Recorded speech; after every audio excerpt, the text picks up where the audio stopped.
Today we're diving into Necromunda House of Iron and taking a look at one of Necromunda's most iconic gangs, House Orlock. The Orlocks are the industrial backbone of the Hive, road warriors, miners, haulers and gunfighters who control trade routes between the Hive cities and the Ash Wastes. They don't have the raw brutality of Goliath or the strange tech of Van Saar. What they do have is reliability, solid guns, solid fighters and some of the best all-round versatility in Necromunda. If you're starting House Orlock, you're usually building a gang that wants to win through positioning, overlapping firepower and adaptability rather than extreme gimmicks. They're one of the best gangs in the game for newer players because almost every fighter can contribute and you've got access to a lot of effective, straightforward weapons. So today I want to take a look at how you can start an Orlock gang using just the core gang box, how the upgrades and specialist kit expand your options, and how your gang can evolve naturally during a campaign. The core Orlock gang box is honestly one of the best starting gang kits in Necromunda because it gives you a bit of everything. If I was building straight out of this box for a first campaign gang, I'd probably lean into a balanced mid-range shooting list. Combat shotguns are fantastic on Orlocks because they're flexible, suppressive and feel very thematic for Hive road enforcers. I'd also want at least one heavy weapon for ranged fire.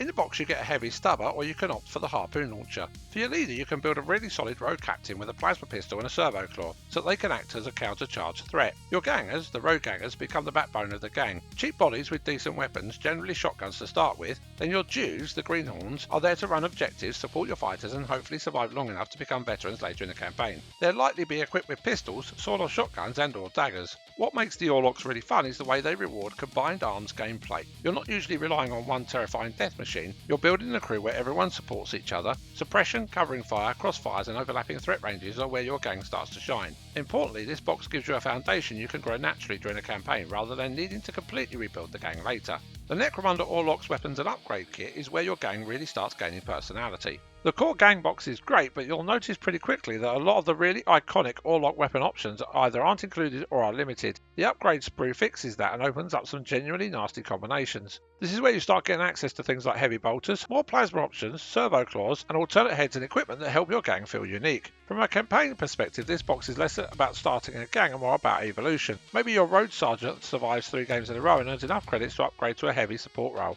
Maybe one of your fighters develops into a terrifying close-range bruiser with a servo claw and a combat shotgun. This upgrade kit also helps visually tell the story of your gang. Fighters can physically change as they gain experience, injuries, better gear and reputations. Necromunda is at its best when your gang starts looking battle-worn and personalised, and this box really helps with that. The Necromunda Orlocks, Arms Masters and Wreckers box is where an Orlock gang starts becoming something genuinely dangerous. Arms Masters are exceptional additions to a campaign game because they bring durability, control and authority. They're tougher, better equipped and can anchor your front line in a way basic gangers can't. A well-equipped Arms Master with a shotgun or arc hammer can become a terrifying midfield enforcer. Then you've got the Wreckers, and these completely change the way your game plays. Suddenly, Orlocks gain speed, verticality and aggression. Necromunda tables are full of platforms, gantries and ladders, and Wreckers let you exploit all of that terrain in ways your opponents might not expect. They can grab objectives, flank vulnerable shooters, or force your opponents to split their attention.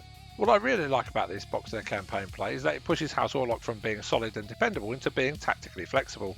Your gang starts a campaign as hard-working Hive roaders with shotguns and autoguns, but after a few games they evolve into a hardened crew with specialists, airborne lunatics, heavy weapons and scarred veterans.